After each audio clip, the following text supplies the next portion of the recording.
Welcome back, students. Another video on hemoglobin with the method Cynomyth.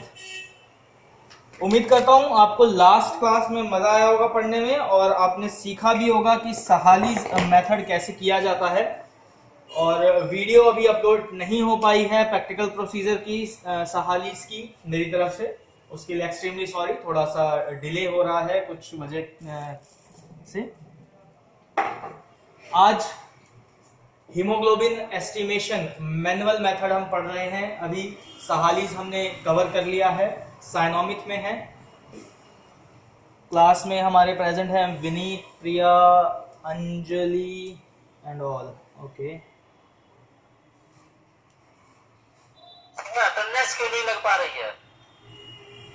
Attendance late आप mark करोगे तो नहीं लग पाएगी। अटेंडेंस का जो टाइमिंग है वो सुबह 10 बजे का टाइमिंग है। 10 से 10:30 के बीच में अगर आपने अटेंडेंस लगा दी है तो मार्क हो जाएगी, अगर अदरवाइज वो अटेंडेंस मार्क नहीं होगी।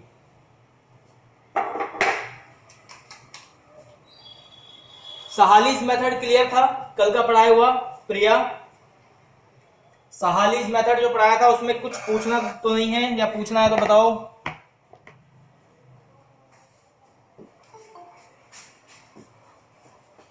आसिफ अली भी जुड़ चुके हैं क्लास में, बहुत बढ़िया। अंजलि राजपूत, सहालीज मेथड में कुछ पूछना है? नहीं सर। आसिफ अली, कोई डाउट इन सहालीज मेथड? विनीत? नहीं सर। ठीक है, आज साइनोमिथ मेथड यूज करते हैं। साइनोमिथ मेथड यूज करने से पहले हमें 3-4 चीजें समझना जरूरी है कि साइनोमिथ मेथड में पहले तो क्या क्या किया जाता है। ठीक है, तो साइनोमिथ मेथड में हमें क्या क्या करना होता है HB निकालने से पहले। तो हमें एक फोटोमीटर या स्पेक्ट्रोफोटोमीटर या कलरीमीटर, ठीक है, इन तीन में से कोई सा भी एक आप इंस्ट्रूमेंट ले सकते हैं। फोटोमीटर, स्पेक्ट्रोफोटोमीटर या कलरीमीटर आपको ये चाहिए। इसका ब्लैंक पे 0 सेट करके रखना होता है। दूसरा काम जो करते हैं, अभी स्टैंडर्ड वे में नहीं बता रहा हूं, एक जनरल ओवरव्यू दे रहा हूं साइनोमिथ मेथड में क्या किया जाता है, कैसे किया जाता है। ठीक, उसके बाद आपको रिएजेंट चाहिए होता है जो ब्लड के साथ मिक्स होगा। ठीक है,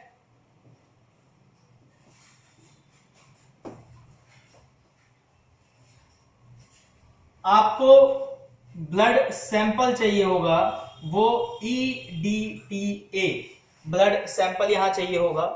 वॉल्यूम जो है वो थोड़ा लार्ज अमाउंट चाहिए होता है, तो ये इसका एक ड्रॉबैक भी है, ठीक है, कि लार्ज अमाउंट ऑफ ब्लड चाहिए होता है इसके अंदर। ठीक, आप 1 ड्रॉप या 2 ड्रॉप से काम नहीं कर सकते, वेयर एज सहालीज मेथड में आपको सिंगल 1 ड्रॉप से ही काम हो रहा था। अच्छा आसिफ अली, क्या आपने एक्सपेरिमेंट किया था जो मैंने आपको बताया था कि आपको 1 ड्रॉप फ्री फॉल मेजर करना है, कितना उसका वॉल्यूम आ रहा है? 25 के आसपास था। ठीक है,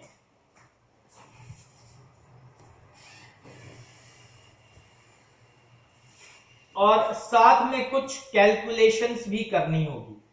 तो आपको 4 काम करने होते हैं क्या निकालने के लिए? सिर्फ एक चीज निकालने के लिए, वो भी क्या है? आपका HB।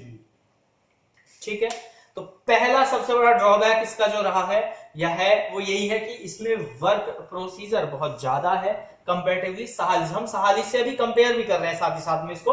तो सहालीज में क्या था, आपने ब्लड सैंपल लेना है, डाइल्यूटिंग फ्लूइड में उसको उसमें N/NaCl में डालना है, मिक्स करना है, डाइल्यूट करके रिजल्ट देख लेना है ऑब्जर्व करके। इसमें पहले आपको एक एनालाइजर, एक इलेक्ट्रिकल इंस्ट्रूमेंट का यूज करना है, उसको 0 सेट करना है, उसका स्टैंडर्ड निकालना है, ठीक है, फिर उसका टेस्ट वैल्यू निकालना है, फिर उसकी कैलकुलेशन करेंगे आप। ठीक, उसमें फिर आपका ब्लड सैंपल जो है वो भी ज्यादा अमाउंट में चाहिए, एक रिएजेंट भी चाहिए, वॉल्यूम ज्यादा हो गया। उसके बाद ज्यादा अमाउंट में चाहिए तो आपकी जो रिएक्शन मिक्सचर का टाइमिंग है वो भी बढ़ जाता है।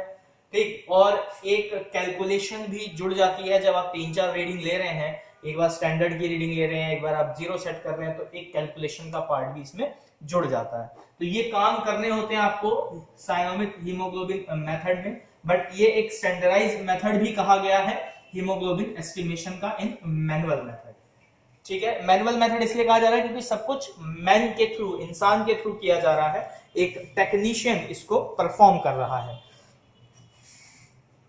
तो सबसे पहले हम कुछ बेसिक चीजें जान लेते हैं कि इसके अंदर, पहले तो इसकी प्रिंसिपल की बात कर लेते हैं कि प्रिंसिपल क्या कहता है साइनोमिक मेथड का। Whole blood is diluted in a modified Drabkin's solution which contains potassium and which contains potassium. The red cell are hemolyzed and the hemoglobin is oxidized by the methemoglobin. This is converted by a syndrome, that is HICN. इसकी full form है साइनोमिक haemoglobin. ठीक है, और ये साइनोमिक haemoglobin, अब इसको हिंदी में थोड़ा सा समझ लो कि जब एक होल ब्लड, ठीक है, यहां पे क्या है, होल ब्लड या EDTA ब्लड, ठीक है, जब होल ब्लड या EDTA ब्लड मिक्स होता है किसके साथ, डार्किन्स रिएजेंट के साथ। ठीक है, डार्किन्स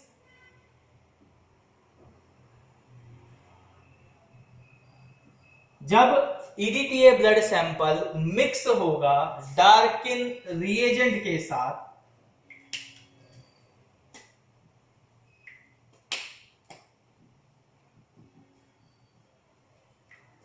ठीक, तो ये एक कलर कॉम्पोजिशन बनाएगा, कलर मिक्सचर बनाएगा, जिसका नाम है साइनोमिक हीमोग्लोबिन HICN। ठीक है, और ये साइनोमिक हीमोग्लोबिन मिक्सचर हम देखेंगे येलो ग्रीन फिल्टर पर। कौन से में, जो हम यूज कर रहे हैं, चाहे अगर कलरीमीटर यूज कर रहे हो तो येलो ग्रीन फिल्टर है, अगर स्पेक्ट्रोफोटो, सॉरी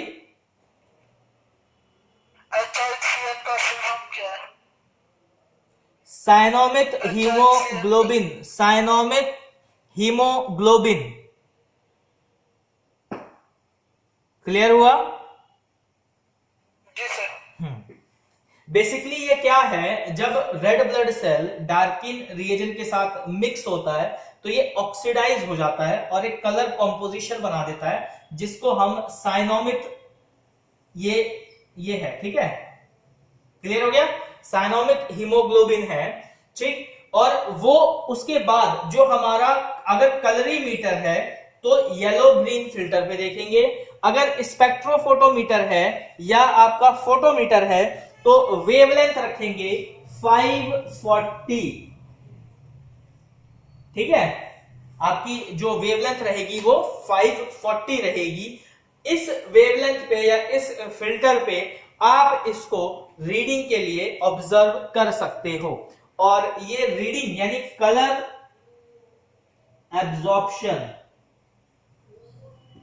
के बेसिस पे ही अपना रिजल्ट देता है। और आप सभी को ये पता है, या जिनको नहीं पता है वो फिर एक बार समझ लें, चाहे कलरीमीटर हो, चाहे स्पेक्ट्रोफोटोमीटर हो या फोटोमीटर हो, ये तीनों एक लॉ के ऊपर चलते हैं और उस लॉ का नाम है बियर्स-लैम्बर्स लॉ। बियर्स-लैम्बर्स लॉ, जो कि ये कहता है कि जो कंसंट्रेशन ऑफ सॉल्यूशन है वो डायरेक्टली प्रोपोर्शनल है, concentration of solution is directly proportional to the mixture of solvent and inversely proportional to the path of light। इसको अगर हिंदी में समझना हो तो जो आपका बीएस लैम्बर्ट्स लॉ है, ये जब एक मिक्सचर बनाता है वो कलर के फॉर्म में होता है, जब उसमें से एक लाइट रे पास होती है तो कुछ लाइट रे एब्जॉर्ब कर ली जाती है उस सॉल्यूशन के थ्रू और कुछ लाइट रे पास हो जाती है उस सॉल्यूशन से। तो उस जो लाइट रे पास हो रही है और जो एब्जॉर्ब हो रही है उसके बेसिस पे ये अपनी रीडिंग शो करता है डिस्प्ले में। क्लियर हो गया इतना? Yes, sir.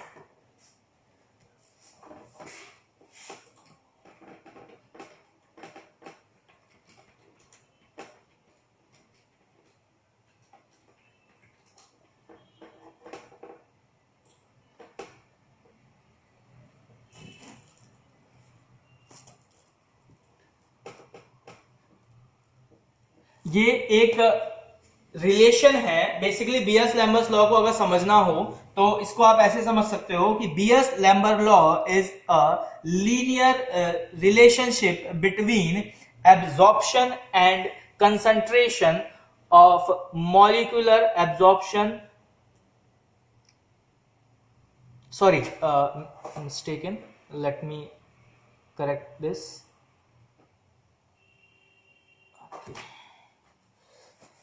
B.S. Lambert's law is a linear relationship between absorption and concentration. यानी वही बात हो गई कि आपका जो कंसंट्रेशन है यानी मिक्सचर जो सॉल्यूशन है उस पे आने वाली लाइट वो कितनी एब्जॉर्ब हो रही है, कितनी रिफ्रैक्ट हो रही है और कितनी रिफ्लेक्ट हो रही है, वो इस पे वर्क करता है।